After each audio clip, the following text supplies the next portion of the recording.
Competitive exams, एक ऐसा समुद्र, a ocean which demands a lot of answers. The more we study, the more we submerge, and then we get bored. And boreath, we hate it. We want to study, we all want to study, but boring studies makes us inefficient. And you should know this, that self-study is the best way to study. But when you are doing self-study, you need some out-of-the-box ways to do self-study. Otherwise, it will become boring, it will become difficult, it will become mundane, and you will hate it. And when you hate self-studies, that is where you never will be able to scale or qualify your exam. So to help you qualify this time, Biotechnica has come up with some out-of-the-box strategies, study strategies, revision strategies, as well as recall strategies, which will definitely help you qualify. So to know all these out-of-the-box strategies, we have to get started.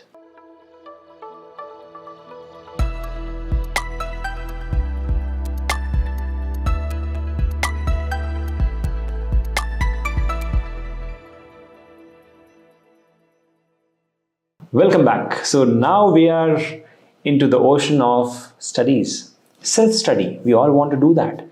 Problem ये है कि boring हो जाता है. कैसे उसको interesting बनाएं? Different तरीके से. अगर खाना है तो salad है तो अचार है. You know, if you start eating food, different varieties, different flavors, the same way. When you start studying, different variety, different flavor of studies. That will keep your focus into studies. Daily एक ही type से पढ़ोगे, you're not going to get the crux of the matter. Instead, you will hate it. You will start feeling mundane. So here are 10 pointers for all of you. Number 1 is correlate and study. So whenever you are studying, okay, let's say you are studying DNA, so ATGC. So correlate it with something. Okay, when you correlate and study, it will be easy for you to recall, because each time you look at the DNA, you will remember the other things related to that, and these memory milestones will help you. So basically, the word which I told you, the keyword here is any form of studies you do, you have to develop memory milestones, so that the moment you look at that particular topic, automatically all those milestones will pop up in your mind and you can easily recall faster. So the first stage is correlate and study. The second is connecting threads. You know, I'll give you example of estrogen and progesterone. So when you are studying estrogen and progesterone, try to connect its thread to FSH. Try to connect its thread to human growth hormone, HGH. Try to connect its thread to the action it has on the luteinizing hormone and the ovarian follicles. So when you connect those threads, it is easy for you to, remember, and even if you forget the something in the middle, because you know this has a cause and effect mechanism, you will be able to recall faster. So connect your threads and study. So that's one more strategy which you can have. The third is posters, study aids. Now you see, many of us, we take a chart paper and we draw nice diagrams of whatever we studied on notes. We stick it on a paper, and you'll keep looking at it whenever we are passing through. That's an amazing strategy because it triggers our pictorial memory, and pictorial memory we remember better. For example, you remember the movies better than the class notes. Why? Because it is pictorial in nature, so you can always do that. Posters are an amazing tool for all of you.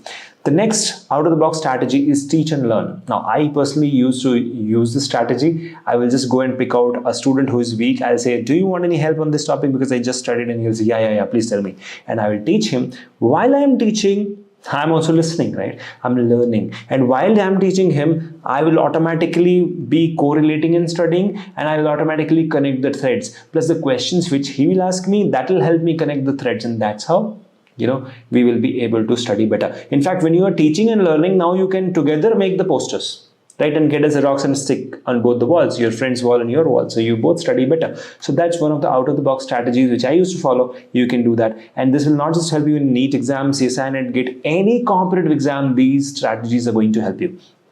The next one, draw and learn. So when we were studying the human physiology, like unit 7 for CSIR, NET, or For NEET also you have heart. So what you do is you take the cardiovascular system, you draw it. Okay, even though once you studied, after that you draw it, and while you're drawing you label, okay, this is the tricuspid valve, this is the bicuspid valve, this is the Purkinje fibers. So when you highlight those things, and when you draw, so draw and learn is one more strategy which helps you recall. So this strategy actually you can use for studying as well as recall. Okay, so I've given you 5 strategies till now. Comment in the comment section which one you liked among these, and while I switch to the next strategies. Now all these strategies are useless if you don't note it down. So please note it down right now on your notebook, whatever I wrote, whatever I told, because thinking without writing is not thinking, it is just time pass and time waste. So don't do that. Okay, now coming to the next part, which is the 6th pointer which I've got for you, is making comparison tables. Amazing tool. Have you ever wondered why do you remember the comparison of an Android phone, say a Vivo phone to a Oppo phone? Why do you do that?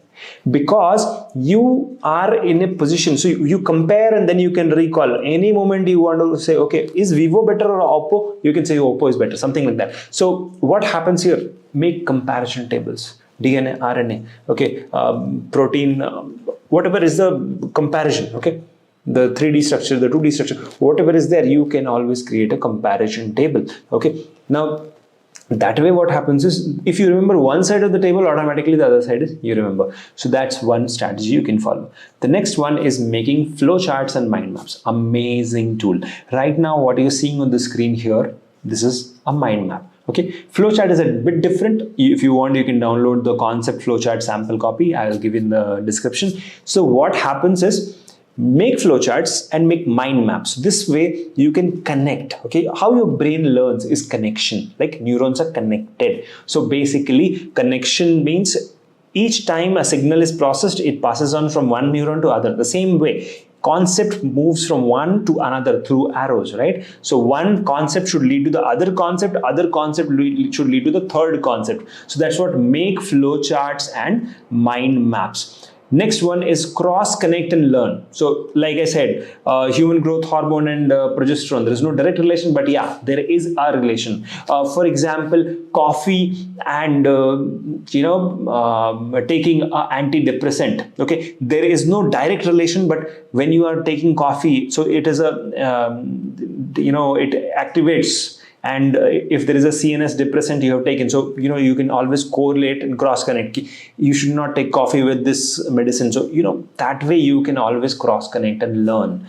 The next one is mnemonics. Okay, mnemonics is a favorite thing, but it's very difficult if you have a lot of mnemonics. So yeah, some important topics you can have mnemonics. Okay, and if you want, Biotechnica also has a product for mnemonics. You can always refer that. So mnemonics is one strategy which you can follow. And the next one is watch and learn. So like right now you are watching a video and learning, right? So Biotechnica has got amazing NEET, CSIR, NET, GATE, all sorts of video tutorials and videos available from experienced experts of past 16 years in its Biotechnica e-learner portal. If you are enrolled there, if you're subscribed there, you can watch and learn. So when you watch and learn, or say you watch animations from the Animatica zone or stuff like that, when you're watching, at least 3 to 4 senses are being used. Okay, what are the senses? The eyes, the ears, and you're writing it on your notebook. So 3 to 4 senses are used. Anything where you are clubbing more than 2 sense organs, your recalling capacity and your remembering capacity improves. So that is where now I told you 10 strategies just now for 10 out-of-the-box strategies for your CSIR, NET, GATE, NEET, and no matter whichever competitive exams. But now I want to know from you which strategy you liked, which one you are using, or is it the 11th one which I missed and you want to add? So put that down in the comment section. It will be wonderful again learning from all of you. And if you have any questions, we want to know anything related to career or anything related to your studies, do let me know, because our aim is to show you the path, help you tread through the path, because it's your path. You should win. Then only we win. Thank you. Have a great day ahead.